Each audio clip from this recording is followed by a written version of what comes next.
Welcome to week 8, module 8. So, so we're going to be talking about the two concepts in Giddens. I'm going to share my screen here.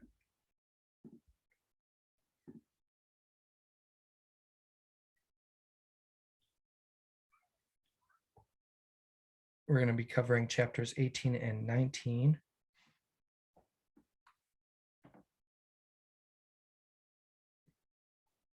Here are the learning objectives that you are going to be familiar with throughout this micro learning lecture.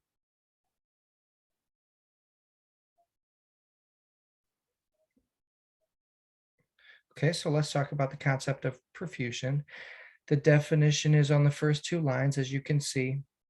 Central perfusion, remember, is the electrical and mechanical function of the heart to achieve cardiac output, specifically left ventricular function or ejection of blood or ejection fraction into the aorta and filling up of the coronary arteries during diastole. Sufficient cardiac output is 4 to 8 liters per minute and at least 70 milliliters of mercury or mean arterial pressure. This ensures blood transport from the aorta to the tissues or cells. So remember, you want at least a mean arterial pressure of 70.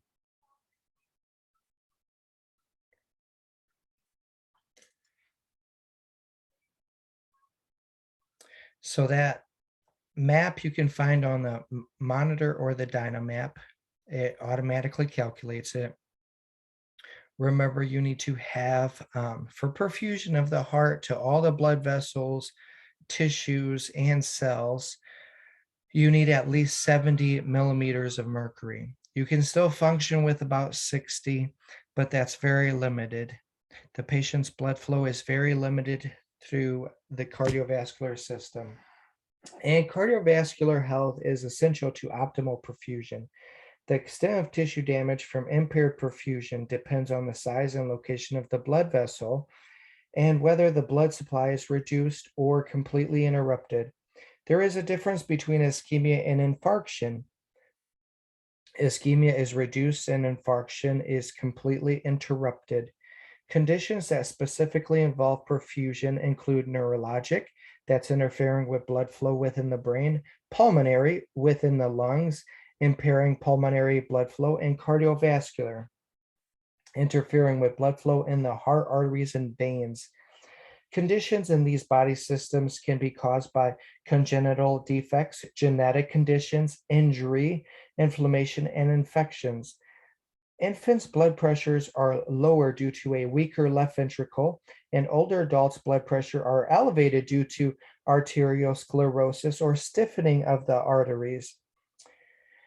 Reduced cardiac output causes can be electrical function causing dysrhythmias, mechanical function such as valvular problems or lack of cardiac contraction of specific parts of the heart muscle due to a previous infarction, increased viscosity of the blood, vasoconstriction of coronary arteries, and congenital issues. Impaired tissue perfusion is poor central perfusion or from a mechanism within the organ itself, such as a blocked blood vessel from a thrombus or atherosclerosis, or a tumor leading to or from the tissue, or from excessive edema within the tissue interfering with cellular oxygenation. Exchange or increased pressure and associated constriction or collapse of arterioles. Make sure you see the table in 18.1 for risk factors. Central perfusion is affected by shock. There's different types of shock, but central perfusion actually occurs because there is poor tissue perfusion from impaired central perfusion. And what's happening is there's decreased oxygen to the mitochondria, which reduces ATP, which causes two problems. First, the oxygen is not available to the cells, and so they're forced to use anaerobic metabolism and create ATP from glycogen to maintain cell function. This process creates lactic acid, which accumulates in the cells and causes cellular acidosis, which is why many patients, if we're worried about whether they're in shock or anticipating developing lactic acidosis, we do lactic acid levels. Destruction of tissues release enzymes such as creatine kinase. So if there is injury to a muscle from an IM infection or from a fall, a CK or creatine kinase will be elevated. However, we do CK MB1s and MB2s, which indicate myocardial, specific to the myocardium, indicating damage to the heart muscle. The second problem with lack of ATP is the inability to maintain the ATP pumps. The sodium potassium pump normally uses energy provided by ATP to pump sodium out of the cell and allow potassium into the cell. When ATP is unavailable, a potassium deficit develops in the cell, which can cause dysrhythmias in myocardial tissues. Also, the sodium remains in the cell and draws in water, resulting in swelling within the cell, dilation of the endoplasmic reticulum, decreased mitochondrial function, and increased membrane permeability. This increased membrane permeability allows calcium ions to enter the mitochondria, where they activate lipases and proteases and increases the production of free radicals. The membrane damage initiates the inflammatory process, producing prostaglandins, thromboxanes, and cytokines. When ischemia persists, irreversible cell injury or cell death occurs from necrosis. Some symptoms of impaired perfusion to assess our patients for our pain in the legs, arms, or chest, edema, dizziness, or dyspnea. As I said before, we do the CK-MB1 and MB2 to indicate myocardial infarction. We check the natriuretic peptide. There's two, the atrial, and that means that there is right-sided failure. And then there's the brain-type natriuretic peptide, BNP, which is released from cardiac cells, which usually means left-sided heart failure. Troponin is a myocardial protein, which is released for a myocardial infarction, or sometimes it's elevated during heart failure. Homocysteine is an acid that is produced during this process as well, and elevated levels of homocysteine can be hereditary or acquired from dietary deficiencies such as B6, B12, or folate. The link to perfusion is that elevated levels of homocysteine have been identified as a predictor of coronary artery disease, cerebral vascular accidents, peripheral arterial disease, and venous thrombosis. C-reactive protein that I've mentioned before, or CRP, is produced by the liver during acute inflammation and is emerging as an independent risk factor for coronary artery disease. We also check lipid levels, and remember, we want total cholesterol low. We want the LDL levels to be low as well. And we want the high density lipoproteins to be high, and we want the triglycerides to be low also. In nursing, we can perform EKGs. We assist with stress tests. We help with ultrasounds and arteriograms. Another thing that we do in nursing is that we monitor the blood pressures very well, and we help with lipid screenings. Now, the rest is collaborative interventions.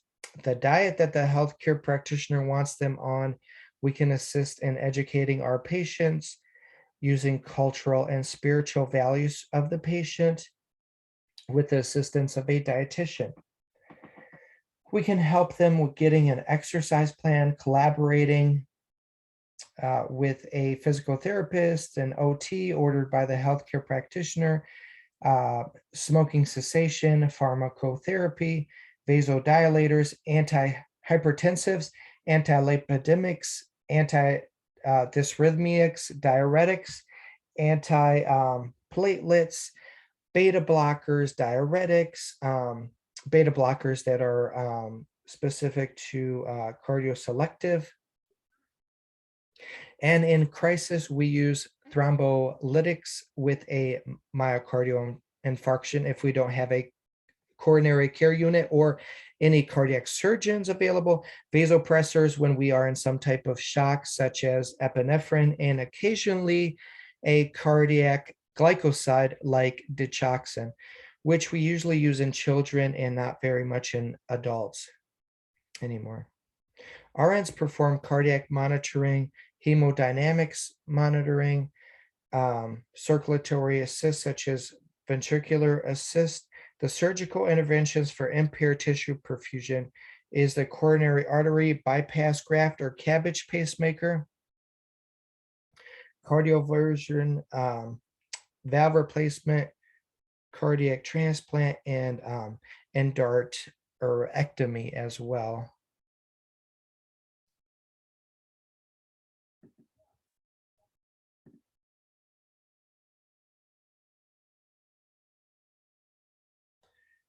And we care for patients after those procedures.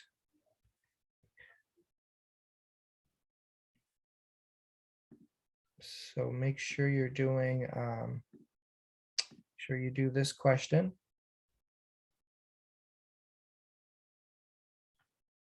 All right, now the next one is the concept of oxygenation, which is gas exchange.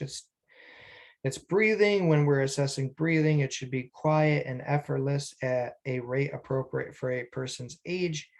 The oxygen saturation is usually between 95% and 100%, although a patient with COPD might have a lower oxygen level, 90 or 91%, and that might be normal for them. We assess the skin, nail beds, and lips for appropriate colors for the client's race. We assess the thorax, making sure it's symmetric and equal, thoracic expansion bilaterally.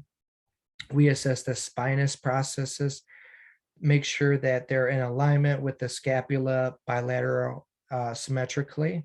We assess the posterior diameter of the chest and the anterior, which is usually a ratio of 1 to 2 of AP lateral diameter. We make sure that the trachea is midline, the breath sounds are clearly bilaterally. Some symptoms of impaired oxygenation are cough, shortness of breath, wheezing, chest pain with breathing. Primary intervention measures are infection control with hand hygiene and coughing into the sleeve, smoking cessation, which is a Healthy People 2030 goal, is related to tobacco use, including reducing tobacco use,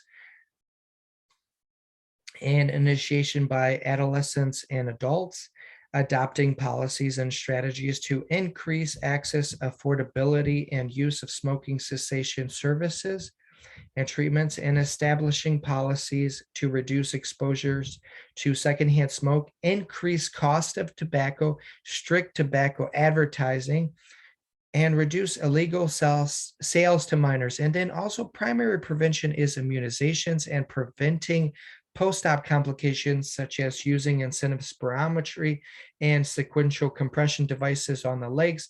Secondary screenings is TB testing, and also sometimes the American Lung Association does a modified pulmonary function test. And we also started a couple years ago a low-dose CT scan for those with risk factors for lung cancer. Collaborative interventions are always part of taking care of someone with impaired gas exchange. Smoking cessation, which is required in every acute care hospitalized patient that smokes. Instruction on use of the nebulizer, peak flow meter, pharmacotherapy such as administering bronchodilators, steroid inhalers, antihistamines, decongestants, mucolytics, anticholinergics, antitussives, percussion and postural drainage, positioning, pursed lip breathing, oxygen therapy, which we're going to practice in lab. And some of the supplies are a Venturi mask, partial non-breathing mask, BiPAP, CPAP, and we're going to look at the concept of question 2. So make sure you answer this and place this on your Word doc.